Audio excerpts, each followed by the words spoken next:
right, folks. Once again, I'm Tom Downey. That is Harris Rubenstein.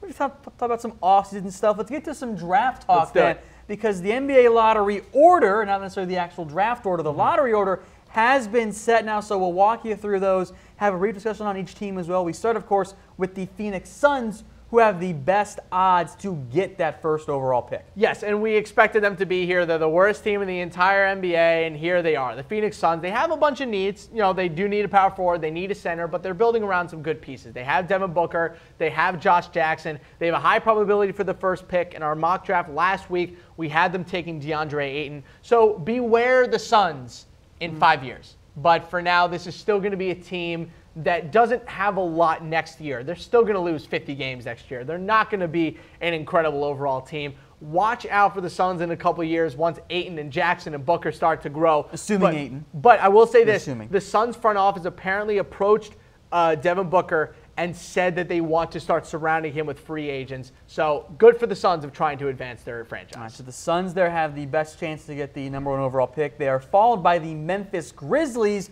who tanked very well this season. I'm not going to yell. I'm just going to say that I was right about the Grizzlies and that they're fools for not trading Tyreke Evans. Yes. Now they have a very old Marc Gasol on a huge contract. They have a Mike Conley who can't stay on the floor. They have a bunch of other old guys on the team. They're still paying Chandler Parsons. Like, this is a mess of a franchise. They have a lot to clean up. I do not envy the front office and head coach for the Memphis Grizzlies. I think that they're in a deep, deep doo-doo of a trouble. They are in bad, bad shape. Maybe Marvin Bagley can help out. Maybe Luka Doncic can help out. But as of right now, they're in big, big trouble. They are going to need to find a way to get not just an impact player this year, but I think for the next couple of years and kind of restart that franchise. They need to find a way to trade Mike Conley. But I don't know if good luck with that contract. All right, one of two teams tied as we sit right now for that #3 spot are the Atlanta Hawks, Harris. Yes, and I'm actually a bigger believer in the Atlanta Hawks than other people. I think the Atlanta Hawks are actually one of the better teams progressing in the NBA. They have a couple nice players in Taurean Prince and Dennis Schroeder and John Collins. This is a decent team. This isn't a team that's going to be just garbage for the next 10 years. This is a team that'll be okay in 2 or 3, and maybe a potential playoff team in about 2 years, but it really depends on who they take in the NBA draft. I think that if they end up with Luka Doncic or DeAndre Ayton, this could be a playoff team as soon as next year, depending on how they end up playing in the NBA. Beware the Atlanta Hawks. I mean, look, it's the East. They are multiple, they're multiple pieces away. I disagree with you. I think, well, if Luka Doncic is the truth and the player that people think he is, maybe they do. He is if they get him. I don't know if they're actually going to. True. And so the Hawks, they're tied for 3rd, as are the Dallas Mavericks, who did a nice job of kind of closing, I guess, poorly, which is a good thing for them. They tanked hard. I was going to say closing well, but that was kind of confusing. They tanked. It was great. We're over with it. It's behind us. Now hopefully they can get a good player, and they have some nice young players to build around. They got Dennis Smith Jr. I'm a bigger Harrison Barnes fan than anyone on the planet. You are. I think he's an all right player, but they have a good core to build around with Dennis Smith Jr., Wesley Matthews, and Harrison Barnes. They've got to get more people. What? He does not count as a core. Yes, he does. He's still on the team for another 2 years. He does not count as a core. He's the second highest paid player on the entire team. Doesn't mean he's still a core player. But anyway, they have a lot of people. Argue in the comments with me. They have a lot of people to build around. They need another young player. I mocked them Michael Porter Jr. last week to give them the 2 and the 3 that they need. Watch out for this team in the coming years. But next year, they're going to be bad again, and they might tank again. All right, #5 then. It's the Orlando Magic. Yeah, they're a mess. I actually have argued they got fun length, but no one that can shoot. I've actually argued that this is the team in the worst standpoint of any team in the entire NBA. They are in horrible standing right now. They have nothing to build around. Jonathan Isaac didn't stay healthy for the entire year. They're probably going to trade Aaron Gordon. He wants the max this summer.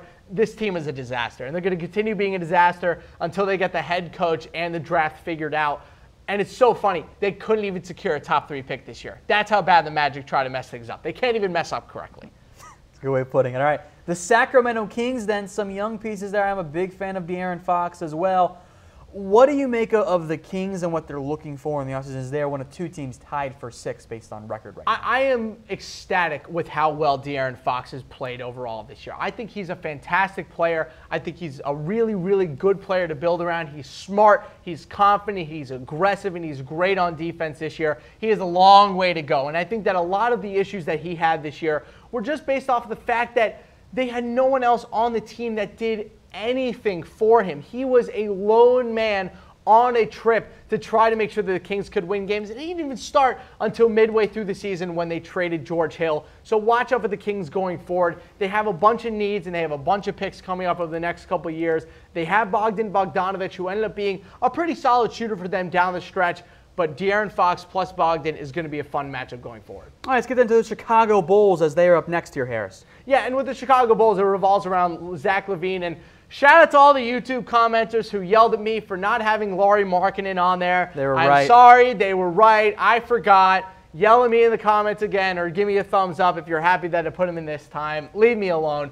But they have a couple nice players to build around. I think a Miles Bridges or a Mikal Bridges being added in would be a really solid player. They need talent. They don't need specific positions. They should be taking the best player available. This team just needs talent. They need youth, and they need players who can score the basketball, because Bobby Portis is not someone that you can build around. All right, then. So let's get to the Cleveland Cavaliers. This pick, by the way, comes from the Brooklyn Nets. That's why the Cavs are in the top 10. And it's kind of hilarious that this was the pick that they traded Kyrie Irving for, along with Isaiah Thomas, and it's now number 8. So the value of this pick has been severely decreased based off the fact of where it is. But they're still going to get a nice player. I had them mocked to Trae Young, but that was when they were picked 7. He might actually get a little bit picked a little bit higher, but good for the Cavs. At least they're going to be able to inject some sort of youth when LeBron James inevitably leaves this summer, Tom. He's not going to leave, and you just said 10 minutes ago you thought the Cavs were the number 1 team to keep him. That has been flowing all over the place for the entire season. That is ridiculous. That is not definitive. That is a probability. Ridiculous. It's 30%. You just said you thought the Cavs were the most likely. 30%. That is nothing. Unbelievable. There's a 30% chance that I fall down the stairs on my way to my apartment today, Tom. 100% chance because you're a klutz. Still.